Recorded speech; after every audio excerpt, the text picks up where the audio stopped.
بسم اللہ الرحمن الرحیم۔ السلام علیکم ورحمۃ اللہ وبرکاتہ۔ تھرڈ ایئر مہد، آج ہمارا اسلامیات اختیاری کا سبق نمبر 12 ہے۔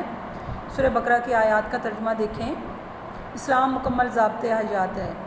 یا ایھا الذین آمنوا، اے ایمان والے لوگو، ادخلوا، تم داخل ہو جو فی السلم، اسلام میں، کافتاً، پورے کے پورے۔ اے ایمان والو، اسلام میں پورے کے پورے داخل ہو جو۔ ولا تتبعوا، اور نہ تم پیروی کرو، خطوات الشیطان، شیطان کے قدموں کی، انہ، بے شک وہ، لکم، تمہارا، عدو مبین، کھلا دشمن ہے۔ باماورہ ترجمہ دیکھیں۔ اے ایمان والو، اسلام میں پورے کے پورے داخل ہو جاؤ اور شیطان کے نقش قدم پر نہ چلو، بے شک وہ تمہارا کھلا دشمن ہے۔ فَإِن زَلَلْتُمْ، پھر اگر تم ڈگمگا گئے، من بعد، بعد اس کے، ما جاءتکم، جب آئی تمہارے پاس، البینات، واضح ہدایت، فاعلموا، تو پس تم جان لو، ان اللہ، بے شک اللہ تعالیٰ، عزیز حکیم، غالب حکمت والا ہے۔ باماورہ ترجمہ۔ لیکن اگر واضح ہدایت آ جانے کے بعد بھی تم پھسل گئے تو یاد رکھو کہ اللہ تعالیٰ زبردست حکمت والا ہے۔ اس کے بعد ہمارے پاس عربی قواعد ہیں، تو قواعد میں دیکھیں ہمارے پاس پہلا صیغہ ہے زللتم، زللتم، تو اس میں ہم نے ترجمہ پڑھا تھا نا کہ تم ڈگمگا گئے، تم پھسل گئے، تو یہ ماضی کا صیغہ ہے، فعل ماضی کی گردان ہے، اور صیغہ جمع مذکر حاضر کا ہے۔ اس کے بعد ہے آمنو، وہ ایمان لائے، یہ بھی ماضی کی گردان سے ہے اور جمع مذکر غائب کا صیغہ ہے۔ جاءتکم، جاءت، وہ آئی، صیغہ واحد مؤنث غائب، اور کم جو ضمیر ہے، کم ہے وہ ضمیر ہے۔ اس کے بعد ہے ادخلوا، تم داخل ہو جاؤ، تو یہ فعل امر کی گردان حکم دیا جا رہا ہے، تم داخل ہو جاؤ، اور صیغہ جمع مذکر حاضر کا ہے۔ اس کے بعد ہمارے پاس ہے اعلموا، تم جان لو، یہ بھی امر کی گردان سے ہے اور صیغہ جمع مذکر حاضر کا ہے۔ فعل نہیں، لا تتبعوا، نہ تم پیروی کرو، خطوات الشیطان، شیطان کے قدموں کی، شیطان کے قدموں کی، خطوات الشیطان مرکب اضافی ہے، اور عدو مبین مرکب توصیفی ہے، یعنی کھلا دشمن ہے۔ اس کے بعد ہمارے پاس ہے بنی اسرائیل اور کفران نعمت، یہ والی آیات۔ حل ینظرون، کیا وہ انتظار کرتے ہیں، الا، سوائے، ان، یہ کہ، یاتیہم اللہ، یہ کہ آئے ان کے پاس اللہ، فی ظلال، سائبانوں میں، سایوں میں، من الغمام، بادلوں کے، والملائکۃ، اور فرشتے بھی، وقضی الامر، اور فیصلہ ہو جائے کام کا، وإلی اللہ، اور اللہ کی طرف، ترجع الامور، تمام کام لوٹائے جائیں گے۔ باماورہ ترجمہ دیکھیں۔ کیا یہ کافر لوگ اس انتظار میں ہیں کہ اللہ ان کے پاس بادل کے سایوں میں آئے، اور فرشتے بھی، اور معاملے کا فیصلہ کر دیا جائے گا؟ حقیقت یہ ہے کہ سارے معاملات اللہ کے ہاتھ میں ہیں۔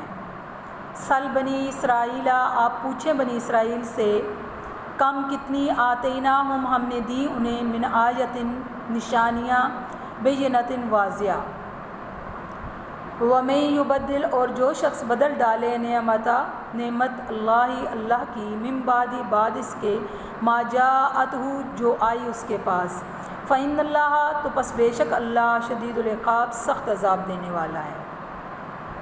سل بنی اسرائیل سے ترجمہ دیکھیں باماورہ۔ بنی اسرائیل سے پوچھو کہ ہم نے انہیں ہدایت کی کتنی کھلی نشانیاں دی، مگر جو لوگ اللہ کی ان نعمتوں کو ٹھکرا دیں جو ان کے پاس آ چکی ہوں، تو وہ یاد رکھیں کہ اللہ سخت سزا دینے والا ہے۔ زینا، سجائی گئی ہے، للذین، لوگوں کے لیے، کفروا، جنہوں نے کفر کیا، الحیات الدنیا، دنیا کی زندگی، کافروں کی نظر میں دنیا کی زندگی خوشنما بنا دی گئی ہے، کافروں کی نظر میں دنیا کی زندگی خوشنما بنا دی گئی ہے۔ وَيَسْخَرُونَ، اور وہ مذاق کرتے ہیں، من الذین آمنوا، ان لوگوں کا جو ایمان لائے، وہ ایمان والوں کا مذاق اڑاتے ہیں، والذین اتقوا، اور جو لوگ پرہیزگار ہوئے، متقی ہوئے، فوقہم، وہ ان سے بالا تر ہیں، وہ ان سے اوپر ہوں گے، یوم القیامت، قیامت کے دن، یعنی وہ قیامت کے دن کافروں کے مقابلے میں بلند مرتبہ ہوں گے۔ واللہ، اور اللہ، یرزق، رزق دیتا ہے، من یشاء، جسے وہ چاہتا ہے، بغیر حساب، بغیر حساب و کتاب کے۔ اس کے بعد عربی قواعد ہیں، تو اسی سبق کے اندر سے صیغے ہیں، جیسے کفروا، آتینا، جاءت، اتقوا، زینا، قضیہ، تو یہ سارے فعل ماضی کی گردان سے ہیں۔ قضیہ فعل ماضی مجہول ہے اور زینا بھی فعل ماضی مجہول ہے۔ اس کے بعد ینظرون، یاتیہم، ترجعوا، یبدلوا، یسخرون، یرزقوا، یشاء، یہ جو ہیں فعل مضارع کی گردان سے ہیں۔ اس کے بعد ہمارے پاس آیات ہیں اختلافات اہل کتاب۔ کان الناس امۃ واحدۃ، تھے لوگ ایک امت، فبعث اللہ النبیین، پھر اللہ نے بھیجا انبیاء کو، مبشرین، خوشخبری دینے کے لیے، ومنذرین، اور ڈرانے والے، خوشخبری دینے والے اور ڈرانے والے بنا کر انبیاء کو اللہ نے بھیجا، وانزل، اور نازل کی، معہم الکتاب، ان کے ساتھ کتاب، بالحق، کی حق کے ساتھ، یعنی برحق کتاب ان کے ساتھ نازل کی، لیحکم، تاکہ وہ فیصلہ کرے، بین الناس، لوگوں کے درمیان، تاکہ وہ فیصلہ کرے لوگوں کے درمیان، فی مختلفو، اس میں جو انہوں نے اختلاف کیا، فیہ، اس میں، و مختلفہ، اور نہیں اختلاف کیا، فیہ، اس میں، الا الذین، مگر ان لوگوں نے، اوتوہ، جنہیں دی گئی، من سے، بعدی، بعد، ما جاءتہم البینات، جو آئی ان کے پاس، البینات، واضح نشانیاں، باغیم، ضد سے، بینہم، آپس میں، فہد اللہ، پس ہدایت دی اللہ نے، الذین، ان لوگوں کو جو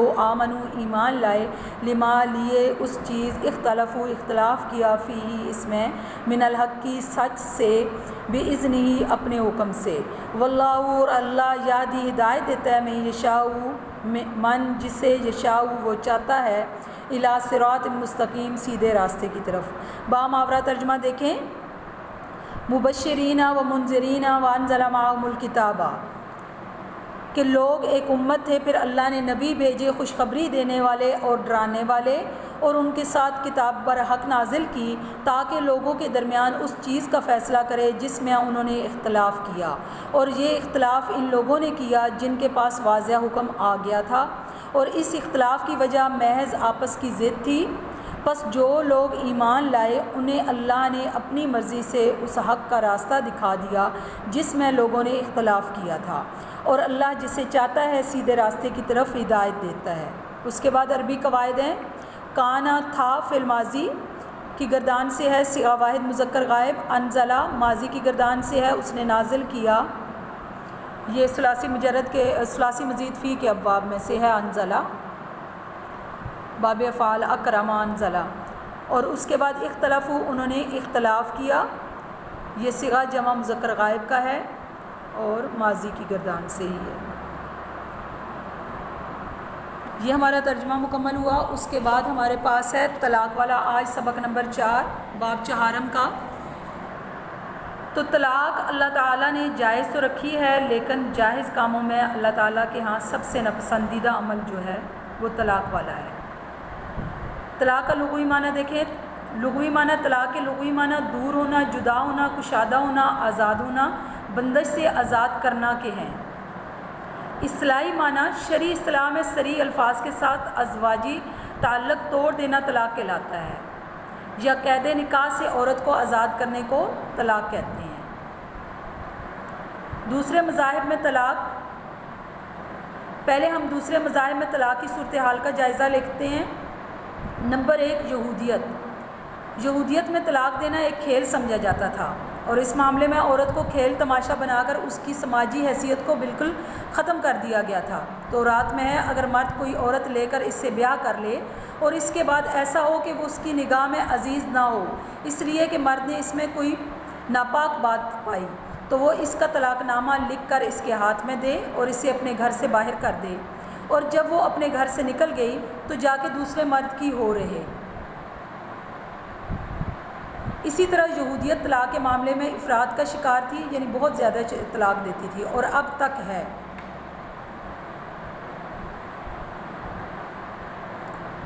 عیسائیت، یہودیت کے برعکس عیسائیت میں طلاق سرے سے ہی منع ہے۔ اس کے سب سے بڑے فرقے کیتھولک میں آج بھی طلاق منع ہے۔ جسے خدا نے جوڑا ہے اسے آدمی جدا نہ کرے، جو کوئی اپنی بیوی کو چھوڑ دے اور دوسری سے بیاہ کرے وہ اس پہلی کے خلاف زنا کرتا ہے، اور اگر عورت اپنے خامند کو چھوڑ دے اور دوسرے سے بیاہ کرے تو وہ زنا کرتی ہے۔ یوں عیسائیت میں طلاق کے معاملے میں تفرید سے کام لیا گیا۔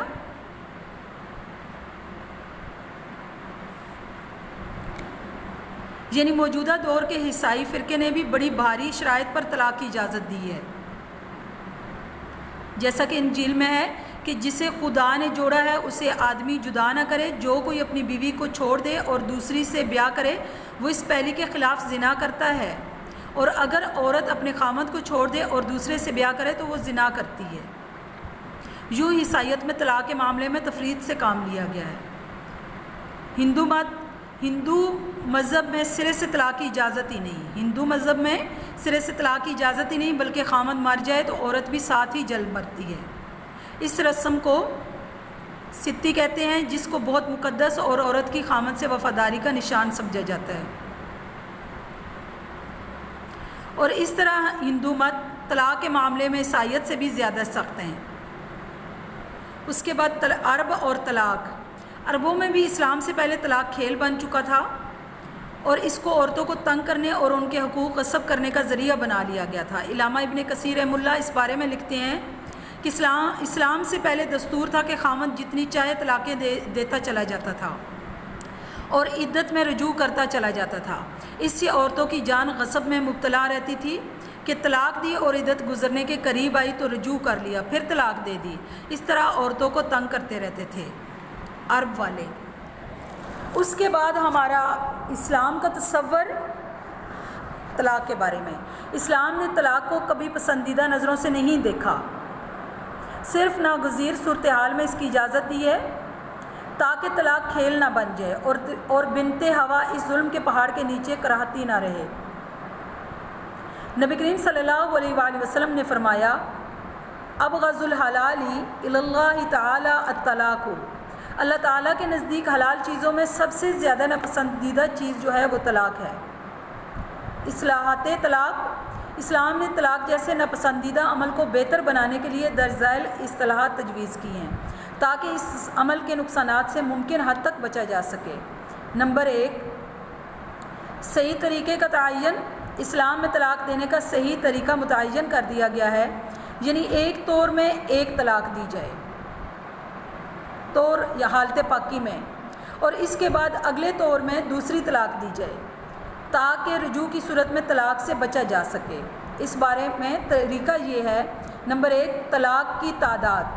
طلاق 2 دفعہ ہے، ارشاد باری طلاق مرتان، طلاق 2 دفعہ ہے۔ نمبر 2، اچھے طریقے سے روکنا۔ طلاق رجعی کے بعد اچھے طریقے سے روکنا ہے، ارشاد باری ہے فَإِمْسَاكٌ بِمَعْرُوفٍ، پھر اچھے طریقے سے روکنا ہے۔ نمبر 3، شریفانہ طریقے سے رخصتی۔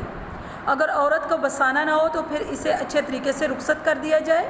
اس سلسلے میں اللہ تعالیٰ نے فرمایا او تسریح بإحسان، یا شریفانہ طریقے سے رخصتی ہے۔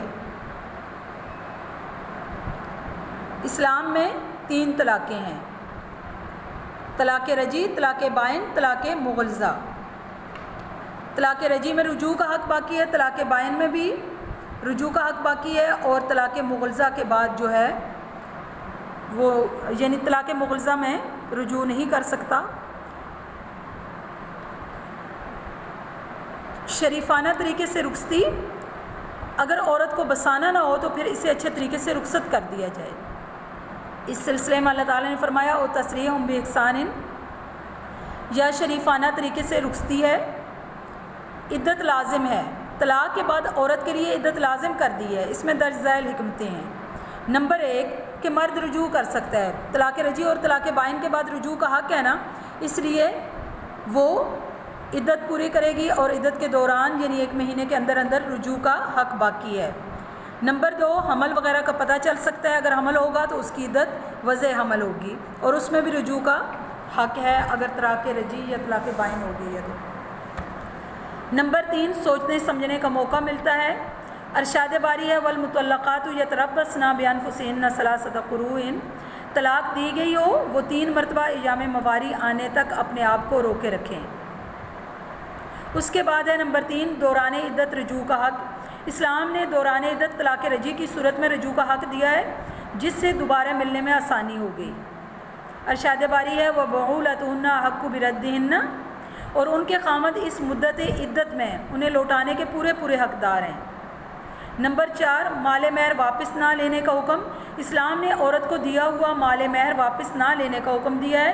اس سلسلے میں ارشاد ربانی ہے وَلَا يَحِلُّ لَكُمْ أَن تَأْخُذُوا مِمَّا آتَيْتُمُوهُنَّ شَيْئًا، اور رخصت کرتے ہوئے تمہارے لیے جائز نہیں کہ جو کچھ تم انہیں دے چکے اس میں سے کچھ واپس لے لو، اور حدیث میں واپس لینے والے کو قید چاٹنے والے کتے سے تشبیہ دی گئی ہے، یعنی مہر دے دیا ہے تو اب اسے واپس نہ لو۔